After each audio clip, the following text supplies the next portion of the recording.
Здравейте и добре дошли в канала Всичко най-най.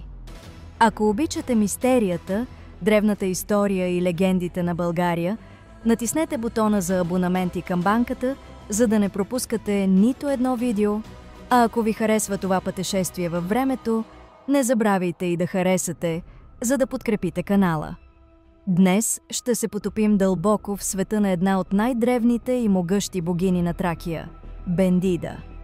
Ще разберем какво означава нейното име, защо е толкова важно и как култът й се е запазил в България, преминавайки през хилядолетия и различни религиозни форми, но винаги оставайки част от сърцето на българската земя.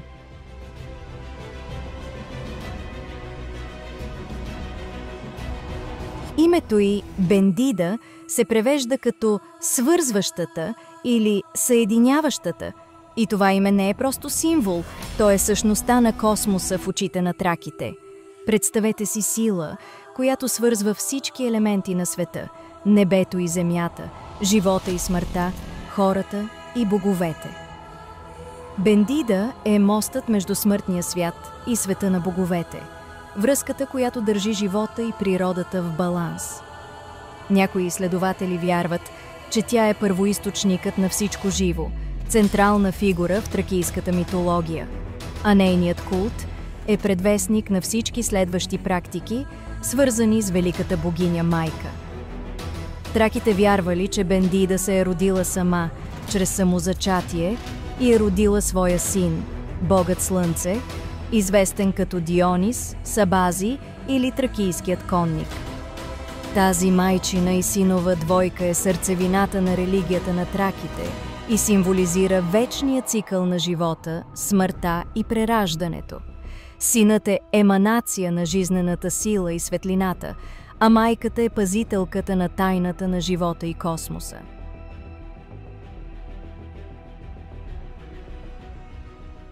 Едно от най-интересните и мистични изображения на Бендида е нейното двукопийно оръжие – две копия, които тя държи. Това не е просто оръжие, а символ, че тя владее двата свята – небесния и подземния, светлия и тъмния, и балансира съдбата на хората, плодородието на земята и успеха в битките. Така тя се явява не само богиня, но и връзка между човешкия и божествения ред. Бендида е била свързана с свещени места – пещери и скали, които траките наричали утроби на земята. Тези пещери са били считани за родилни пространства на майката и местата, където ритуалите за прераждане и обновление са се извършвали. Един от ключовите ритуали е бил хиерогамията – свещен брак между владетеля и земята, който гарантирал плодородие и процъфтяване на царството.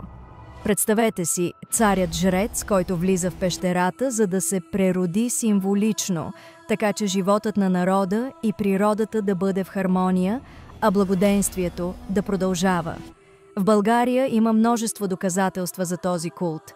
Един от най-известните е гробницата при Свещари, датирана от края на IV, началото на III век преди Христа, където 10-те кариатиди, женски скулптури, поддържащи покрива, символизират богинята майка и вечната й защита над живота и смъртта.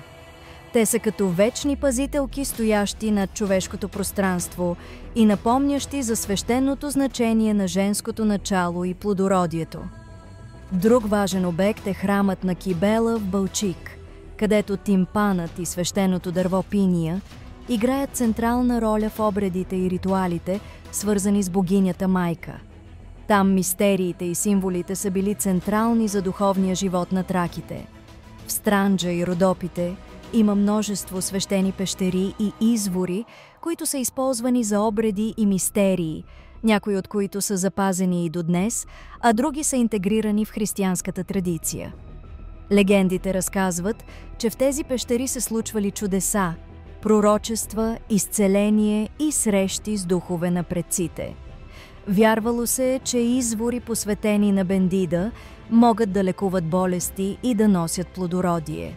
Важно е да уточним, че не всички тези истории са потвърдени от археологически доказателства. Някои са митологични интерпретации, но те прекрасно илюстрират как тракийският свят е възприемал космоса, природата и живота.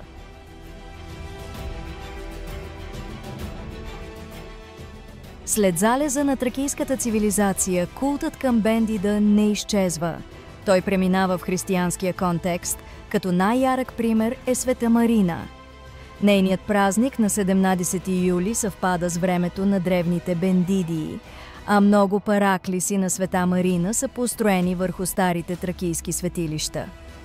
Така Великата майка продължава да пази българската земя, макар вече под ново име, но със същата сила и влияние.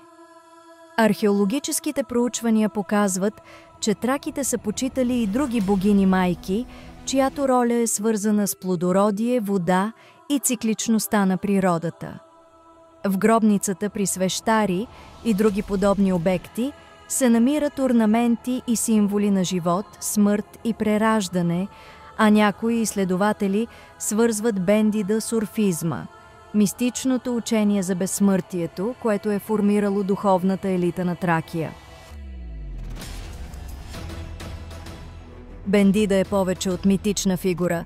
Тя е символ на свързаността между хората, природата и космоса. Почитайки скали, пещери и извори, ние всъщност пазим живата памет на Тракия, култ, който пулсира в сърцето на Балканите и е неразделна част от българската културна идентичност. Ако това видео ви е харесало и искате да продължите да откривате мистериите, легендите и тайните на България, натиснете бутона за абонамент за канала «Всичко най-най» и харесайте видеото, за да продължим заедно това пътешествие във времето и пространството, където древната история оживява, мистериите се разкриват, а култовете и легендите на траките и Великата майка продължават да ни вдъхновяват и днес.